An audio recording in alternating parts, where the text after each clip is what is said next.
الحمد لله رب العالمين والصلاة والسلام على سيد الأنبياء والمرسلين وعلى آله وأصحابه أجمعين أما بعد أعوذ بالله من الشيطان الرجيم بسم الله الرحمن الرحيم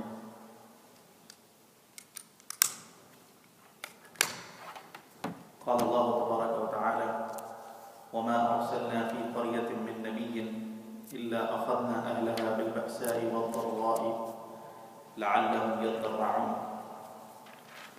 ثم بدلنا مكان السيئة الحسنة حتى عفوا وقالوا قد مس آباءنا الضراء والسراء فأخذناهم بغتة وهم لا يشعرون ولو أن أهل القرى آمنوا واتقوا لفتحنا عليهم بركات من السماء والأرض ولكن كذبوا فأخذناهم بما كانوا يكسبون أفأمن أهل القرى أن يأتيهم بأسنا بياتا وهم نائمون أو أمن أهل القرى أن يأتيهم بأسنا ضحى وهم يلعبون أفأمنوا مكر الله فلا يأمن مكر الله إلا القوم الخاسرون صدق الله العظيم. اللهم صل على سيدنا مولانا محمد كلما ذكره الذاكرون وصل على سيدنا مولانا محمد كلما غفل عن ذكر الغافلون. اللهم صل وسلم على عبدك ورسولك اللهم صل على سيدنا مولانا محمد أفضل صلواتك. Tonight inshallah we'll begin from ayah number 94 of Surah Al-A'raf, verse 94, chapter 7. And as I mentioned briefly after the salah, that we have, alhamdulillah, started a new juz, the 9th juz.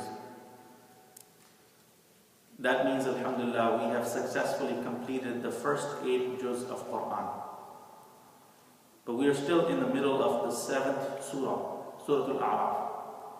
Surah Al-A'raf is a very lengthy surah, and as I mentioned in the introduction to Surah Al-A'raf as well, that it is the largest surah of Quran from the Makki surahs by volume, not by number of verses. By number of verses, there's another surah that takes lead, and that is Surah Al-Shu'ara, which will come later in the 19th juz, inshallah. But in terms of volume, in terms of the size, the longest Makki surah is Surah Al-A'raf. So it is, in other words, the competitor of it is, in other words, the equivalent of Surah Al-Baqarah in Makki surahs. So in Madani surahs, the longest surah is Surah Al-Baqarah, and in Makki surahs, the longest surah is Surah Al-A'raf. And so far, alhamdulillah, we have covered almost the first half of the surah.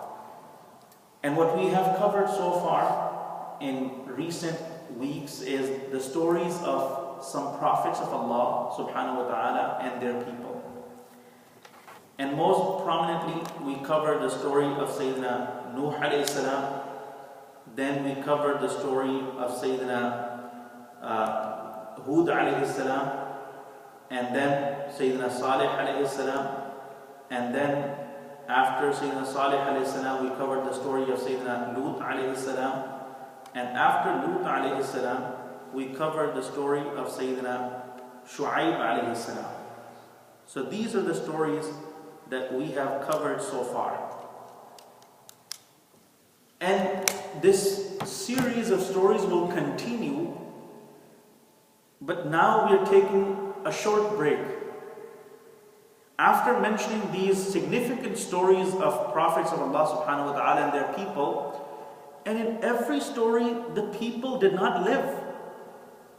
That's one common thread in the stories of all these prophets and their people, that the nations of none of these prophets survived. The nation of Nuh alayhi salam was destroyed. The nation of Hud alayhi salam was destroyed. The nation of Salih alayhi salam was destroyed. The nation of Lut alayhi salam was destroyed. The nation of Shu'aib alayhi salam was destroyed. So one thing that's common in all of these stories is that every nation that Allah has mentioned in these 5 stories faced an eternal destruction because of their own wrongdoings. So now Allah subhanahu wa ta'ala gives us a break to realize and to reflect upon the lesson derived from these stories, the common lesson from all these stories. So one may think the common lesson is that Allah has destroyed all these nations. And it's true. Allah has destroyed all these nations. But were these nations destroyed due to a divine law that was violated, or was that an exception? So in these following verses that we're going to cover tonight, inshallah, Allah subhanahu wa ta'ala gives us the right way of reflecting upon these stories that we have learned so far. The stories of Nuh alayhi salam, Hud alayhi salam, Salih alayhi salam, Lut alayhi salam, Shu'aib alayhi salam, and their people. Now Allah subhanahu wa ta'ala gives us an orientation, a direction, how we should reflect upon their stories. So here what Allah subhanahu wa ta'ala says, وَمَا أَرْسَلْنَا فِي قَرْيَةٍ مِّن نَبِيٍّ إِلَّا أَخَذْنَا أَهْلَهَا بِالْبَأْسَاءِ وَالضَّرَّاءِ لَعَلَّهُمْ يَضَّرَّعُونَ. We did not send a prophet in a town except that we seized the people of that town with hardship, with turmoil, and with punishment, so they may return to us. So they may turn to us in attention and in humility. The word يَضَّرَّعُونَ comes from tadarru'. And tadarru' is a good quality. Humility is the best quality that a human can have. So Allah subhanahu wa ta'ala said, we sent prophets to each of these nations. The word qarya is mentioned, which means a village or a town or a city. Any place where there is a group of human beings living. Now, qarya usually refers to a very small village. Medina refers to a city where there are markets, where there are hospitals, where there are modern facilities and all of that. That is referred to as Medina in Arabic. Qarya, on the other hand, it could be as small as few homes. And if you go in the countryside, if you drive and go in the countryside, you will come across few houses after a few miles, and then few houses after a few miles, and then few houses after a few miles. Those few houses together make that village, make that qarya. The scholars have their own interpretation as to how big a qarya can be, how big a place can be called qarya or village. Some say if the population of a town exceeds 3,000 people, that means it's not a village anymore. Then it has gone a level up, and now it is a town, or it is the sub-city, in other words. So in that case, the rulings change as well. So there are certain ahkam that are related to city, and there are certain ahkam that are related to villages. The people of villages are not 100% bound to the same rulings that may apply to the people of cities. Like for example, in Hanafi fiqh, it is not only not permissible to observe Salat al-Jumu'ah in a village, but it is not even permissible. So if the people of a village get together and say, no, we want to start the Friday prayer in our village now, according to the Hanafi fiqh, it's not even permissible.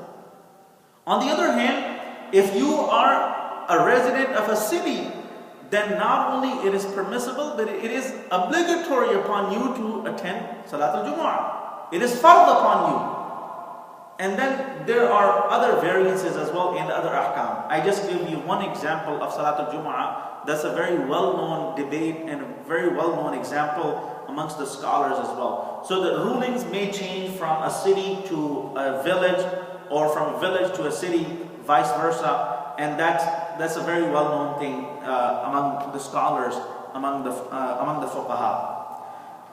So Allah subhanahu wa ta'ala said that we did not send a prophet to any nation, any city, or any dwelling, إِلَّا أَخَذْنَا أَهْلَهَا بِالْبَأْسَاءِ, except we seized the people of that city or the people of that village بِالْبَأْسَاءِ, with hardships, وَالضَّرَّاءِ, and with turmoil.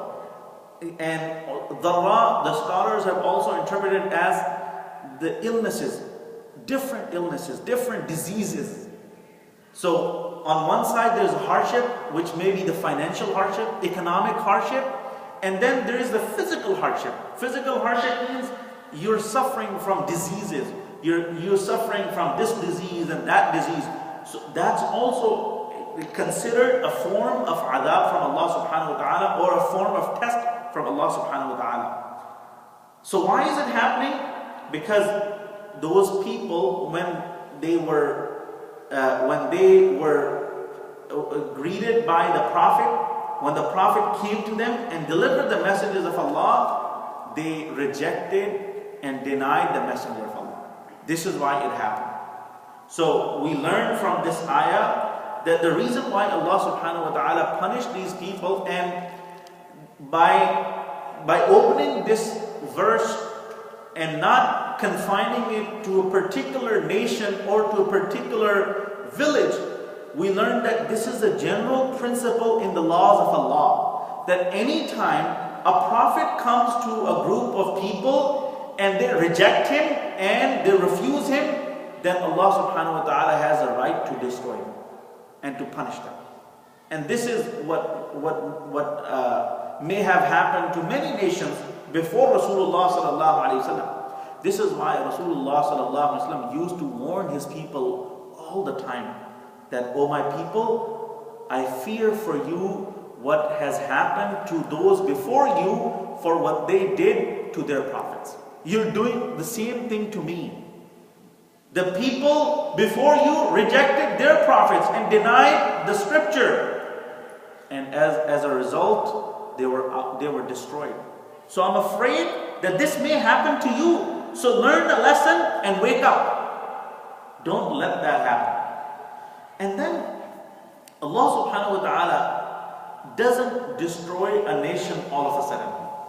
If you look at the stories of any nation, you will come to learn that Allah subhanahu wa ta'ala did not destroy a nation without more than sufficient warnings. Not just one warning, not just 2, 3, 4, warning after warning, warning after warning.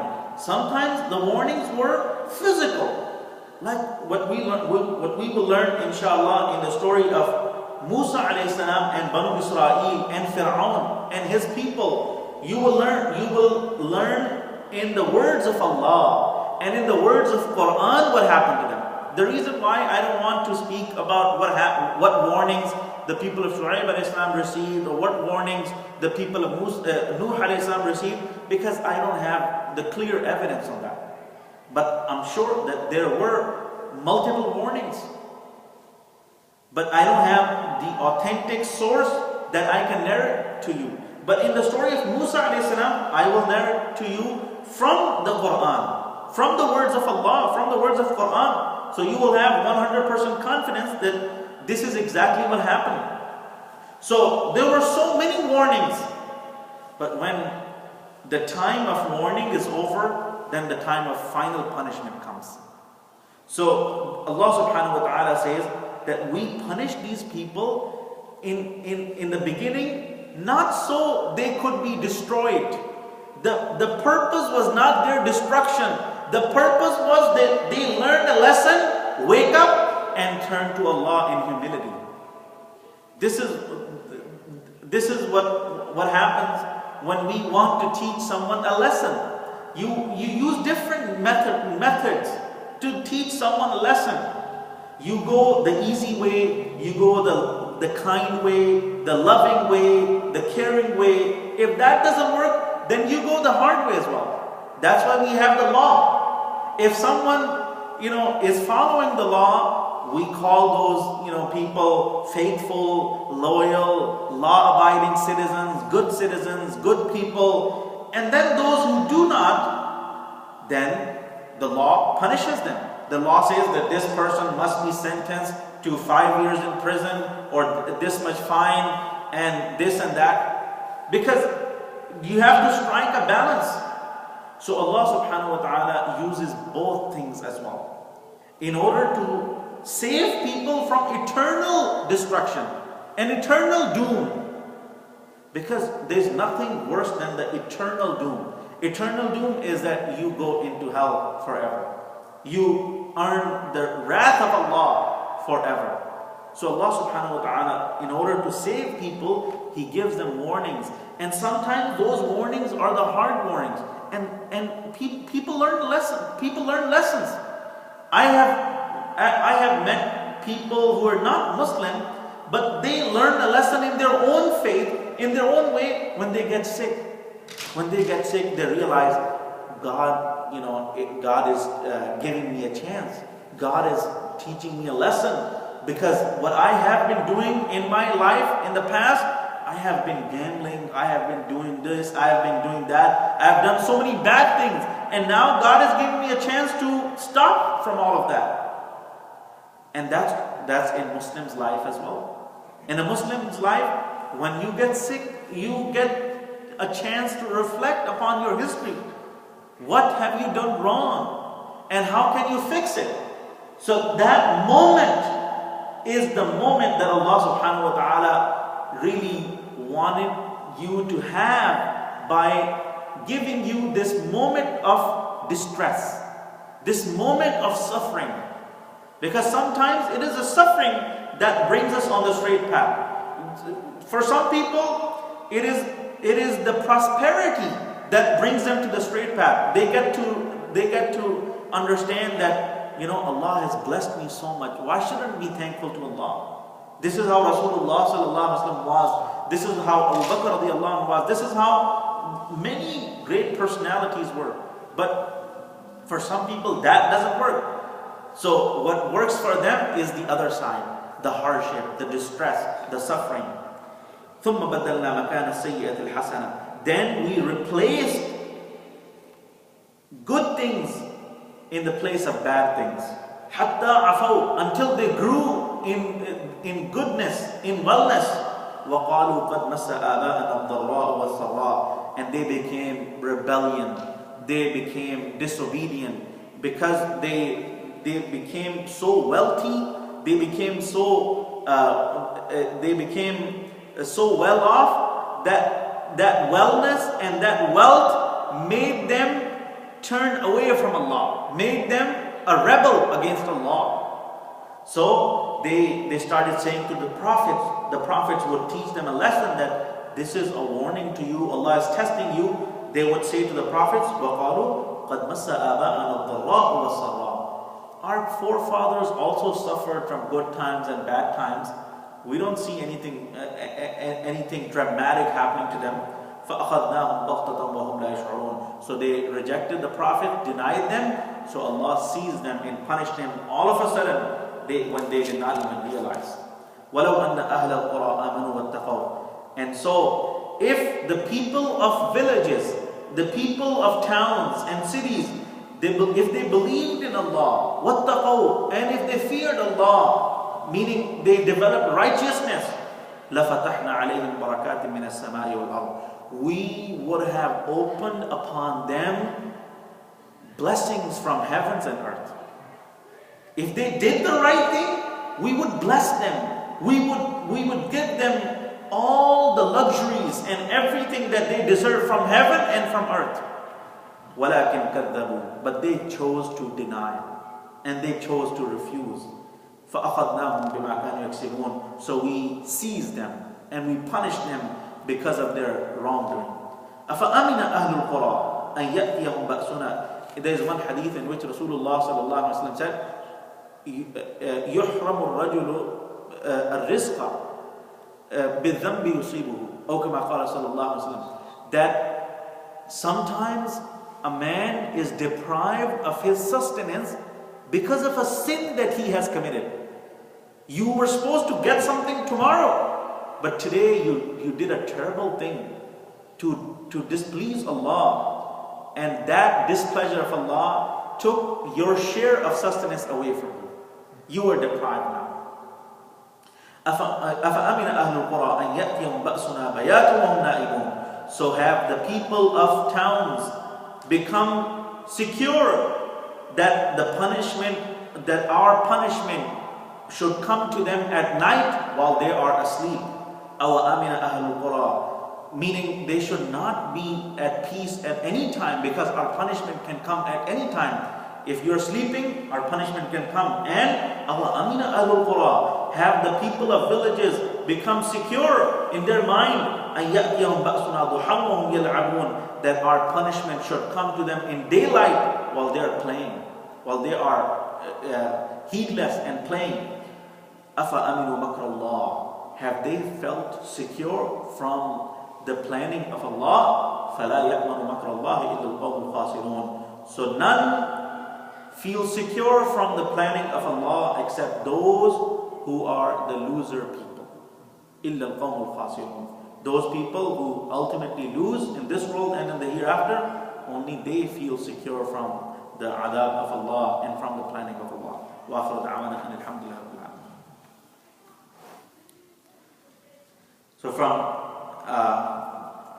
So we have completed 99 verses now, alhamdulillah. So from verse 100 onwards, there will be the lengthy story of Sayyidina Musa alayhi salam and his encounter with Fir'aun, his encounter with the people of Fir'aun, and his stories with Banu Israel. There will be many stories, as a matter of fact. It's not just continuation of one story, but over the life of Musa alayhi salam, many things happen.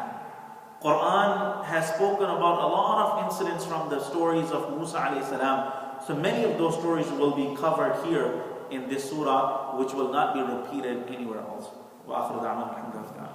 Any questions? Can you tell us about your trip? I had a long trip to Norway.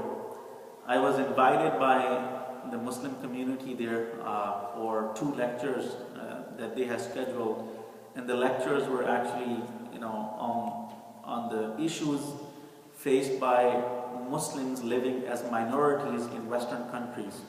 So those 2 lectures were very, very well received, alhamdulillah. One was on Sunday and the other one was yesterday on Monday. There is actually a sizable community in Norway, a sizable Muslim community in Norway that's also diverse. There are, Muslims from Middle Eastern background, there are Muslims from Indian subcontinent background, there are many Muslims from African background, Moroccans, many Moroccans I met over there. So it's a very diverse Muslim population, and alhamdulillah, the people that I met with, I had the pleasure to meet with, they were very sincere and they want to learn. There are ulama over there, alhamdulillah, because it's in very close proximity to England. And England has a very large Muslim population, and also they have a very large population of Muslim scholars. So many scholars in Norway actually come from England. So they go for their training to England, they learn over there, they study over there, and once they graduate, once they finish their studies, then they come to Norway. And there are many masajid, alhamdulillah, in Norway. Some are large as our masjid, and some are small. But much of the Muslim population in Norway is in Oslo, which is the capital of Norway. And then there's also a sizable Muslim community in Bergen. That's, I would say, it's like the northwest It's the northwest of Norway. It's like right on the edge of, I wouldn't say Atlantic Ocean because Atlantic Ocean doesn't go that up. It's probably, it's the ocean that connects Norway with Iceland. So I saw the name on the map, but I forgot. It's not Atlantic Ocean. So there's a sizable community in Bergen as well. I didn't have a chance to go there, but my total stay was very short. I was there for less than 30 hours, basically. But alhamdulillah, those people are active, they're working, and they have formed some organization as well which certifies like halal meat and halal restaurants. And I was also pleased to learn that their supply of halal meat actually goes to regular restaurants as well. So they supply to like fast food restaurants, not all of them, but some fast food restaurants and other places as well. So that was also a very good thing for Muslims over there. But it's since it is the latitude of Norway is very, very far from equator, and it's very far north, and this is why the difference of time in summer and winter is also very dramatic. So nowadays their day is only like 8 hours long, and I'm sure in December it will come down to maybe 7 hours or 6 hours. So between Zohar and Asr they only have 1.5 hours. That's the time difference they have between Zohar and Asr. Between Fajr and Zohar they have like 3 hours. And between Asr and Maghrib they have maybe 1.5 hours or 2 hours as well. So, but the night is very long in winter, and on the contrary, in summer the night is very short, which lasts basically for, as we have to consider, the Isha time and Fajr time. So based on that, the night is basically for them is 3 hours. 3 hours, maximum 4 hours in June, July, and August. So it's very difficult for them to fast nowadays, in Ramadan, because Ramadan is in those months. But in winter for them, the advantage is that, their fast is only like 7 hours fast. So there's pros and cons, they get the benefit and they also get the downside.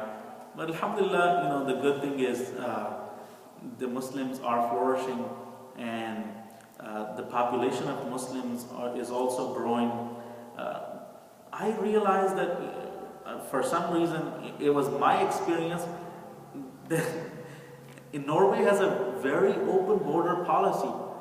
When I arrived in Norway, there was no immigration, there was no passport control, there was nothing. And when I was coming out of Norway, there was nothing. They didn't even check my ID. It was like, it reminded me of, 20 years back when people wouldn't even have to show their ID to board the flight or something like that. That's how it was, alhamdulillah, over there. But I don't know, Wallahu alam, I don't know how they track it, or how they keep track of these things, people coming in, people going out.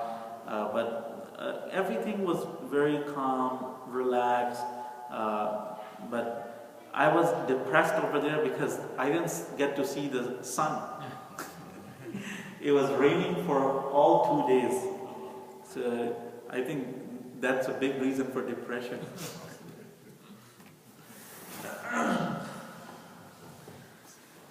سبحانك اللهم وبحمدك نشهد ان لا اله الا انت نستغفرك ونتوب اليك. اللهم صل وسلم على عبدك ورسولك. اللهم صل على سيدنا مولانا محمد افضل صلواتك. اللهم انا نسالك الهدى والتقى والعفاف والغنى. اللهم انا نسالك العفو والعافيه والمعافاه الدائمه في الدين والدنيا والاخره.